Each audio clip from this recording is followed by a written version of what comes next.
ଲକ୍ଷ୍ମଣ ବାବୁ 146 ଜଣ ବିଧାୟକ ସମର୍ଥନ କରୁଛନ୍ତି ଯେ ବିଧାୟକଙ୍କ ଦରମା 3,45,000 ହଉ ତ ଆପଣ ଏକମାତ୍ର ବିଧାୟକ ଯିଏ ମନା କରୁଛନ୍ତି ନା ଏକୁ ହବା ଉଚିତ ନୁହେଁ ବୋଲି ଆପଣଙ୍କର କଣ ଯୁକ୍ତି ରହିଛି? ଯୋଉ ଆମର ବିଧାନସଭାରେ ବିଧାୟକ ମାନଙ୍କର ଏବଂ ପୂର୍ବତନ ବିଧାୟକ ମାନଙ୍କର ଦରମା ବୃଦ୍ଧି ନେଇକି ଆଗରୁ ଆମର ମିଟିଂ ହେଇଥିଲା, କମିଟିରେ ବି ଆମର ମିଟିଂ କରାହେଇଥିଲା। ଆଉ ସେଇ ସମୟରୁ ବଢିବା ପାଇଁ ଯୋଜନା ଚାଲିଛି। ମୋର ହଉଛି ଆମ ପାର୍ଟିର ନିଷ୍ପତ୍ତି ହଉଛି, ଯେହେତୁ ଆପଣଙ୍କର ଯୋଉ କର୍ମଚାରୀ ହେଲେ ଆପଣଙ୍କର ଆଶା, ଅଙ୍ଗନବାଡି, ଅଣସଂଗଠିତ ଶ୍ରମିକ ମାନଙ୍କର, ଶିକ୍ଷକ ଶିକ୍ଷୟତ୍ରୀ ରାଜରାସ୍ତାରେ ଶୀତ କାକରରେ ଯେତେବେଳେ ଆନ୍ଦୋଳନ କରୁଛନ୍ତି ତାଙ୍କର ଦରମା ବୃଦ୍ଧି ନେଇକି କେବଳ ଏଥର ନୁହେଁ ବହୁତ ଥର ସେମାନେ ଆନ୍ଦୋଳନ କରୁଛନ୍ତି। ଆଉ ଏପରିକି ଆପଣଙ୍କର ଯୋଉ ଭତ୍ତା ଯୋଉ ପାଉଛନ୍ତି, ଅସହାୟ ବୁଢାବୁଢୀ ମାନେ ଯୋଉ ଭତ୍ତା ପାଉଛନ୍ତି ତାଙ୍କର ବି ବୃଦ୍ଧି ହେଇପାରିଲାନି। ଏଇ କାରଣରୁ ଆମ ପାର୍ଟିର ନିଷ୍ପତ୍ତି ଏବଂ ଆଇଡିଓଲୋଜି ଅନୁସାରେ ତଳ ସ୍ତରର ଲୋକଙ୍କର ଦରମା ହେବା ଦରକାର ଏବଂ ଦରଦାମ ଯୋଉଭଳି ଭାବରେ ବଢୁଛି, ତେଣୁ ତାଙ୍କର ପ୍ରଥମେ ହେବା ଦରକାର। ଯେହେତୁ ଆମେ ଲୋକ ପ୍ରତିନିଧି ହିସାବରେ ଜନତା ଆମକୁ ନିର୍ବାଚିତ କରିଛନ୍ତି, ଜନତାଙ୍କର ସୌରତରଣ କରିବା, ତାଙ୍କର ଦୁଃଖ ସୁଖ କିନ୍ତୁ ବୁଝିବା ପାଇଁ। ଲକ୍ଷ୍ମଣ ବାବୁ ଆପଣଙ୍କ ପାଖରେ କଣ ଟଙ୍କା ଅଛି? ସେତିକି ଟଙ୍କା ଯେତିକି ଆବଶ୍ୟକ ଲୋକଙ୍କ ପାଖରେ ପହଞ୍ଚିବା ପାଇଁ, ଗାଡିରେ ଯିବା ପାଇଁ, କନଷ୍ଟିଚୁଏନ୍ସି ବୁଲିବା ପାଇଁ ଆପଣଙ୍କର କଣ ଟଙ୍କାର ଆବଶ୍ୟକତା ନାହିଁ? ଟଙ୍କାର ନିହାତି ଆବଶ୍ୟକତା ଅଛି, କିନ୍ତୁ ଆମର ଆଇଡିଓଲୋଜି ହଉଛି ଆମେ ତାକୁ ନିର୍ବାଚନ ଲଢୁଛୁ, ସେ ଜନତା ଆମକୁ ତାଙ୍କର ଚାନ୍ଦା ଆଦାୟ କରିକି ସେ ଚାନ୍ଦା ପଇସାରେ ଆମେ ନିର୍ବାଚନ ଲଢୁ। ଆଉ ଯେକୌଣସି ଜାଗାକୁ ଗସ୍ତ କଲେ ସେମିତି ଆମର କମିଟି ଅଛି, କମିଟି ଅନୁସାରେ ତ ମାସକୁ କେତେ ଟଙ୍କା ଆପଣଙ୍କର ଆବଶ୍ୟକତା ପଡେ? ଦେଖନ୍ତୁ ବିଧାୟକ ମାନେ ଆବଶ୍ୟକତା ବିଧାନସଭାରେ କହୁଛନ୍ତି ଆମର ବହୁତ ଟଙ୍କା ଖର୍ଚ୍ଚ ହଉଛି, ଆପଣଙ୍କର କଣ ଟଙ୍କା ଦରକାର ହଉନି? ଟଙ୍କା ଦରକାର ହଉଛି, ଦରକାର ହଉନି ବୋଲି ନାହିଁ, ଦରକାର ନିଶ୍ଚିତ ଭାବରେ ଅଛି, କିନ୍ତୁ ପ୍ରଥମେ ଜନତା ମାନଙ୍କର ହେବା ଦରକାର।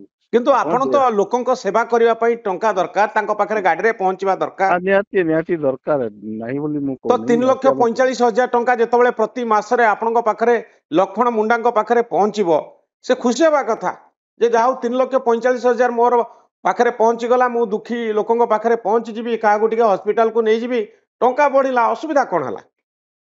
କିଛି ଅସୁବିଧା ନାହିଁ, କିନ୍ତୁ ପ୍ରଥମେ ଜନତାଙ୍କର ହେବା ଦରକାର, କିନ୍ତୁ ନେତାଙ୍କର ହେବା ସହିତ ଜନତାଙ୍କର ବି ହେବା ଦରକାର, ସେଇଟା ଆମର ଅଛି।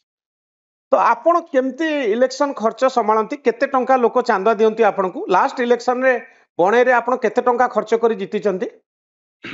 ଦେଖନ୍ତୁ ସେଟା ମାନେ ପାର୍ଟି ଆମର ଡିସିସନ ନିଏ, ପାର୍ଟି କେତେ କଣ ଖର୍ଚ୍ଚ ହେଇଛି ପାର୍ଟି ପାଖରେ ତାର ହିସାବ କିତାବ ଅଛି, ସେ ସମ୍ବନ୍ଧରେ ମୁଁ କହିବି। ଆପଣ କିଛି କଣ ଲୋକଙ୍କ ଠାରୁ ଅଳ୍ପ କିଛି ପଇସା ନେଇକରି ଇଲେକ୍ସନ ଲଢନ୍ତି?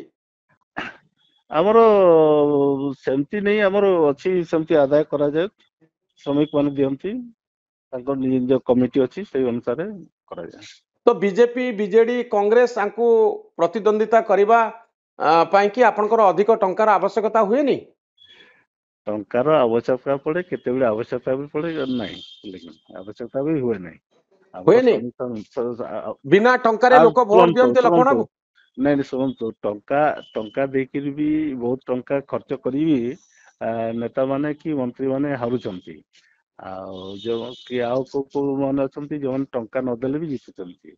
ତ ଆପଣ କଣ ଟଙ୍କା ନ ଦେଇକରି ଜିତନ୍ତି? ସେଟା କହିହେବ ନାହିଁ, ସେଟା କହିହେବନି ବୁଝିଲେ କି ନାହିଁ। ହଁ, ଯଦି ଟଙ୍କା ଦରକାର ହବ, ଆପଣଙ୍କ ଭଳି ପାର୍ଟି ବାମପନ୍ଥୀ ଆଦର୍ଶରେ ବିଶ୍ୱାସ କରୁଥିବା ବ୍ୟକ୍ତି ଏ ଟଙ୍କା କୋଉଠୁ ଆଣିବେ ଲୋକଙ୍କୁ ଦବା ପାଇଁ କି? ଆଜ୍ଞା, ଯଦି ଟଙ୍କା ଦରକାର ହୁଏ, ଲୋକ ମାଗନ୍ତି ପଇସା ଯେ ଟଙ୍କା ନେଲେ ଆମେ ଭୋଟ ଦବୁ, ଓଡିଶାର ଚାରିଆଡେ ଏଟା ଚାଲିଛି, ତ ଆପଣ କେମିତି ବିନା ଟଙ୍କାରେ ଜିତି ପାରିବେ? ତ ଲୋକଙ୍କ ଠାରୁ, ତ ଅନ୍ୟମାନଙ୍କ ଠାରୁ ଚାନ୍ଦା ନେବା ପାଇଁ ପଡିବ ଇଲେକ୍ସନ ଖର୍ଚ୍ଚ ତୁଲେଇବା ପାଇଁ। ଆମର ପାର୍ଟି ଫଣ୍ଡ କିଛି କ୍ରିଏସନ କରାଯାଏ, ପ୍ଲସ ଆପଣଙ୍କର ଚାନ୍ଦା ଦିଅନ୍ତି, ସେଇ ଅନୁସାରେ ଯୋଉଠି ଯେମିତି ମାନେ ହେବା କଥା କରାଯାଏ, କିନ୍ତୁ ଆମର ସେମିତି ଟଙ୍କା କାରବାର ସେମିତି ଅନ୍ୟ ପାର୍ଟି ଯେମିତି କରନ୍ତି ଆମେ ସେମିତିଆ କରୁନୁ। ତ ବିଜେଡି, ବିଜେପି, କଂଗ୍ରେସ ଯେତିକି ଟଙ୍କା ଖର୍ଚ୍ଚ କରନ୍ତି ଆପଣ ସେତିକି ଟଙ୍କା ଖର୍ଚ୍ଚ କରିପାରିବେ? ନା, ଆମେ ସେତିକି ଖର୍ଚ୍ଚ କରିପାରୁନୁ, ଆମ ପାଖରେ ଫଣ୍ଡ ବି ନାହିଁ, ଆମ ପାର୍ଟିର ବି गोटे मात्र एमएलए तेणु से आम खर्च कर तो लक्ष्मण बाबू ये जो टंका 3,45,000 आपण पाइबे एटा कोन आपण पार्टी की दे देबे सीपीएम पार्टी को नौ तो पार्टी तो नौ आगु भी नौला एवं भी नेब पूरा पैसा पार्टी को आपण दे देबे पूरा पैसा नहीं आम चलि केमती हाँ केते टंका पार्टी की देबे पार्टी आमर आगु 25,000 दिया होता एबे केते देबे दरमा बढ़िला परे एवं दरमा बढ़ला पर आम पार्टी जहाँ डिसाइड कर और पार्टी जहाँ डिसाइड करिवो आपण टंका दे देबे आज्ञा आज्ञा आपण किंतु व्यक्तिगत स्तर रे याको विरोध करूचंती जे एमती हवा उचित नथिला भूल निष्पत्ति विधानसभा नेला बोली भूल देखो आम कह कथा हूँ ये जो आपणकर आशा पाचिका अंगनवाड़ी शिक्षक शिक्षयित्री ये जो राणा दौरान एमानकर आपणकर बुढ़ा बुढ़ी मानकर जो पेंशन ये सब वृद्धि हो पार ना से वृद्धि होकर विधायक मानकर हेबा दरकार जेहेतु आप जोड़े क्वेश्चन निर्वाचन एरिया को जाऊँगी सियाड़े माने तिरस्कार होगापी पड़ुची लोक कहते आपण मान दरमा बढ़ीगला आमर कहीं बढ़ला ना एक कथा कहते तेणु मोर आम एटा को विरोध कर प्रथम जनसाधारण हेबा दरकार ओके बहुत धन्यवाद लक्ष्मण बाबू आपनकर मतामत पाए बहुत धन्यवाद थैंक यू हाँ, नमस्कार।